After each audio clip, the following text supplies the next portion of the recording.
All right, once again, thanks so much for joining us as we continue our ongoing series of updates on the special session over at the Texas State Capitol and across Texas from a bunch of our favorite lawmakers. As Progress Texas Podcasting Director Chris Mosier here, we are joined once again by one of our longtime faves, Senator Roland Gutierrez of San Antonio. Hello, sir. Chris, thank you for having me on the show. I appreciate you. It's always great to talk to you. We've been seeing you on our screens, giving them what for about redistricting in the Senate early on. And of course, we will get to that and anything else that you have to say about what's happening with this highly remarkable special session, even though it really has just only gotten started. But I wanted to start with something that you have announced. You've launched your campaign for re-election for the Texas Senate. My first question is, was there ever a question about whether you would run again or not? I wouldn't even think that there would be. Well, Chris, I don't ever take anything for granted, but we put in the work in the session. We did a lot of great things, including forcing Republicans to add another $100 million to farmers because of Trump cuts to our farmers programs that would benefit farmers and school children in our schools. And I pushed them in a corner, did that. We did a lot of great big things in the Senate, mostly just trying to stop these guys from some of their madness. And so I put in the work. I want to continue putting in the work for people. And it was a surprise to me that I would have people come by and say, "Hey, I hear you're retiring. I hear you're going to move on down the road." Really? Wow. And yeah. And I said, well, most of the time it was people that wanted my job, I guess. And I said, no, I'm not going anywhere. And we're running for re-election. There was also some thoughts about me running a statewide. Sure. And, been there, done that.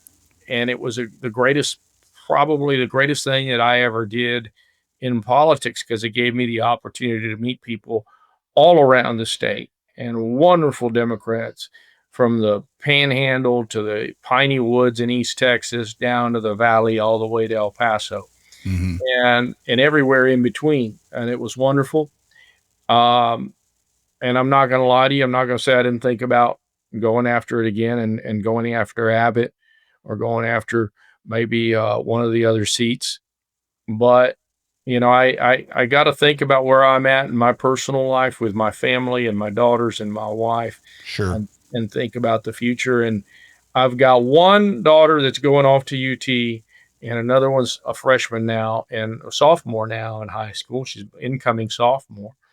And so I'm going to give this another term or two in the Texas Senate, and we'll talk about statewide runs down the road. But I will forever be the same fighter, the same guy, and I'm going to continue to do a lot of what O'Rourke has done, which is just kind of get out there and stay out there. We have to mobilize people across this state. And so if anybody will have me, I'm there, and we have to fight. And I think you saw that from me last week in the Senate. Yes, sir. I'm done with this whole decorum crap where we tell these people we respect them a whole bunch. Well, shit. I mean, I can't respect someone that's trying to, gut just about every minority group in Texas. I can't respect a group of people that want to go down this redistricting path that was put forth by Trump just so that he can so that Abbott can stack this election for him. Right. I mean, it's disgusting what we're seeing. It's a tremendous waste of time, resources, and energy. And the only justification they have is some bullshit letter from the Department of Justice, the same Department of Justice that refuses to even show us the Epstein files. And so what are we supposed to believe from these people? Part of the lay of the land here is, just like you said, that the Department of Justice, on behalf of Donald Trump, has now filed a form. I don't guess it's a formal complaint. It's a letter to the legislature saying that they believe these particular urban districts have been drawn on racial lines. These are the same exact lines and the same exact map that the Republicans have been defending as race blind for a good long time now. Have you heard anybody in the Senate or otherwise offer up any kind of a reasonable explanation for that disconnect? Is there any way of explaining it? Devil's advocate.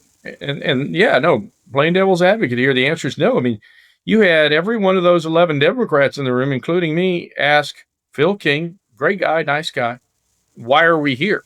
Right. Ken Paxton, in his own response, said that to the federal lawsuits, which is part of my questions, said these districts were drawn race neutral. Uh, you know, race was not even a consideration. His own admission, Phil King said, I voted for maps that I thought to be race neutral, fair, within the Voting Rights Act, not drawn with any kind of racial bias.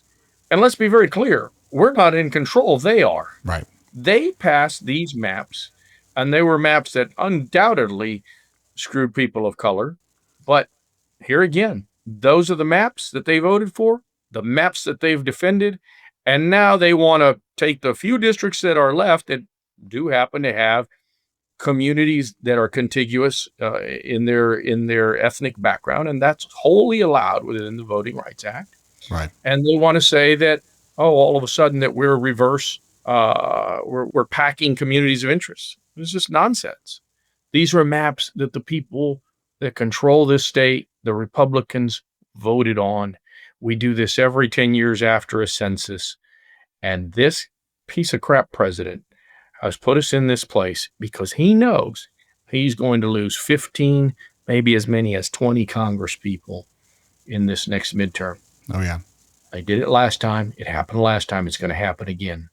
How we elected this guy is beyond me, because he showed us the roadmap and Trump won. And in the first 2 years, America said, the hell with this guy. And yet they elected him again. It's just beyond me. I would agree with that for sure. And so, speaking of the driver's seat and what can be done, certainly you've heard the drumbeat that's out there that kind of goes two different ways. First of all, there's kind of an attempt to lay some pressure or some pleading, at least, on the governors of democratically controlled states around the country to perhaps do reciprocal or retaliatory redistricting that might help with the Democratic seats. But let's put that to the side for just a moment. The other tactic that's being talked about is a quorum break, and that's mainly centered around the House. But knowing that I was going to talk to you today, and after hearing some talk over the weekend, a crazy weekend in Texas politics for sure, I didn't know that this daily fine business that we've talked about, this $500 a day per member fine that the House rules impose on members who have gone AWOL for the purpose of breaking quorum, that doesn't apply to the Senate. And there's starting to be some talk about perhaps a Senate quorum break, which is something that you yourself have participated in the past. I wonder if you would talk a little about the possibilities surrounding that, just even as an abstract possibility, and maybe give us a story of the time before that you've done this, which I believe was in the summer of 2021. Yeah, I mean, in the summer of 2021, we did it, as you know, Chris. I think I was even on your show during that particular break, and we were there mostly in support of our Democratic House colleagues, Right. because they were able to break quorum then. They did a great job. We couldn't get all of our members. There's 11 of us now. That's enough to break quorum. Yes. We should do it because, listen, these guys don't even want to do the basic things that we're supposed to do first, which is fix these flood issues in Kirk County, fix the first responder issues across the state. They refuse. That's what the only thing we should be doing in this session. But this piece of crap governor of ours refuses to do anything when it comes to helping real people that are hurting in this state, because this redistricting is nothing more than a continued power grab by a bunch of Republicans who don't give a shit about poor people. They don't give a shit about working class people. And quite frankly, they don't give a shit about the middle class. And I think that we've seen all of this. Mm-hmm. So to answer your question, would I do it again? Hell yeah, I'd do it again if given the chance. We'll see how this thing plays out. There's still a few days left into this thing. We do not have a bill forthcoming onto the Senate floor at any time soon. It's my hope that we have a real discussion on this, because without any kind of, we need to get some assurances from the other side that we're going to handle our priorities first. We need to get some assurances that we can even negotiate how many seats this is going to be. No one's saying that we don't want to govern. We want to govern for the things that people truly need in Texas. And to put this before all of that is simply shameful that Greg Abbott has done this. And it goes to show you how much this man truly doesn't care about the people of this state. It's very much on the record, and kind of backtracking a little bit here. Have you heard anyone on the Republican side offer up any kind of justification outside of this DOJ letter or the wishes of the president? Has anyone come up to you and said, "Hey, Senator Gutierrez, this is really something that we really should do. This is in the direction of justice, or this is in the direction of more representative democracy"? Has anyone even tried to explain this plan of theirs away in that way to you? Not a single one. They have no justification outside of what you heard from Phil King the other day, which was no justification whatsoever. Right. Betancourt has, as you know, has his own radio show. And he says, I just played, what Trump said over and over. And Trump says, I want 5 seats. And he says, that's all the justification that I need. And I played that on the radio. The president said so. Mm-hmm. And so he's the only one that at least he's been honest about it. I'll give him that. Fealty to Donald Trump. I mean, we've got a real problem, Chris, when you share fealty to a charlatan, a crook, a convicted felon, quite possibly a pedophile. I mean, we've got a real problem with these people. I mean, this guy is nothing but two-bit New York Yankee charlatan that people across this nation have pledged fealty to. And he has damaged this country to no end. And I think you see it, and I think most people with common sense see it. We're starting to see indications, from corners of the political world that are beginning to get really, really concerned about this whole Epstein thing. And while that's happening, that we have Texas Republican lawmakers going out on such a limb for the exact same guy. There's just a bizarre, we're in bizarro world. We're in the upside down already. But just seeing the Epstein thing happening over here and the redistricting thing in Texas happening at the same time over here it's just almost too much of a disconnect to even wrap your head around. Let's move on to another topic that, of course, is very, very, very important. And you've been very vocal about this as it impacts your district, in very meaningful and devastating ways. The continued ICE raids that have happened all across Texas. We're learning things about the percentage of non-criminal detainees in the Dallas area close to tripling in terms of overall percentage of the people that they have detained.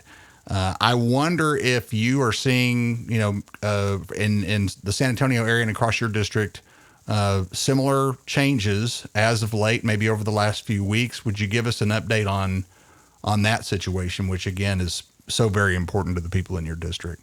Well, Chris, I can only tell you what I anecdotally see on the television, and I can tell you what I've seen in my day job as an immigration lawyer. I have lawyers that go down to immigration court. We're starting to have more and more Venezuelans that were able to come in, and Cubans that were able to come in before legally, just like we always hear, come in legally, where they come in, ask for asylum, they got their credible fear, and then their cases now are being dismissed sua sponte, right there on the stand.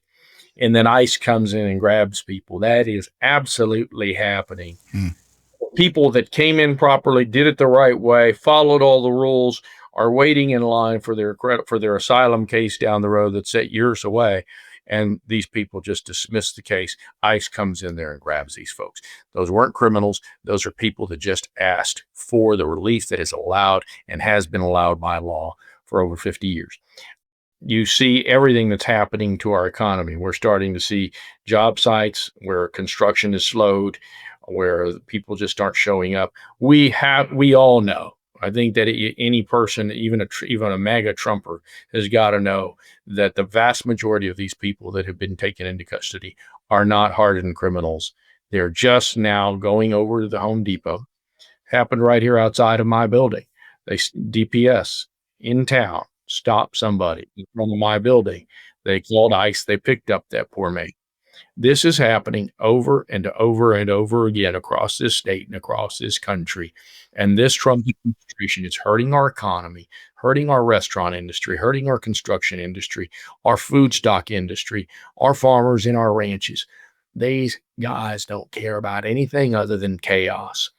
And they're just going to continue to sell their bullshit wares so that they can get richer for them, for their friends. While they've got you looking at over at this, they're stealing the whole shop. Went to the store yesterday. Prices are as high as they've ever been on just about everything that I buy. And, you try to go out to eat or try to do anything like that. Those prices have gone up for sure. And I think we're only seeing the beginning of that. The person that's really taking your job isn't some immigrant. Over the next 5 years, probably even sooner, all of this AI is going to eliminate 30, 40, 50% of our dog market. I really don't know how we're supposed to take young people that are graduating from college. Technical writing is going to be entirely done by AI. And so a lot of journalism too. And so we are in a real space right now where we have to have a real honest discourse with ourselves as Americans and Texans and figure out how we're going to treat ourselves and how we're going to be able to create the jobs of tomorrow that make sense for children. And because the immigrants, the whole contention that they're taking your job away, those folks are just doing the jobs that most Americans don't want to do. That's true. And so we need leaders. We need a president, first off, that's going to be truthful and factual with us and not spend every day on Twitter or on Truth Social or whatever the hell it is and spread a bunch of horseshit. And the what we need from people, and really the MAGA folks, is you need to be able to discern and ask questions about what's happening. Rural Texans, you've been screwed over more by Republicans than anybody else. You've been screwed over more by the Republican Party more than anybody else has screwed you over. And if anything, Democratic policies have kind of had your back, even in this last session. And so I know a lot of folks aren't listening. A lot of Republicans don't listen to Progress Texas, but we have to have this discussion with people, and we have to have people that are willing to have it with us and at least listen to our side of the argument, because we're all in this same boat. We're all in this together. And we've got some real pressures that are coming even more so than what we're facing right now. And because of what this man has put in place, it is only going to get worse. And we still have another 3.5 years of this guy. Yes. It's daunting for sure. That is all true and all duly noted. San Antonio, Texas State Senator Roland Gutierrez, we really appreciate the update. We know you guys are busy. And congratulations on your re-election bid. We look forward to following that and let us know what's going on. Always glad to have you. Thank you, Chris. You take care. Have a good day.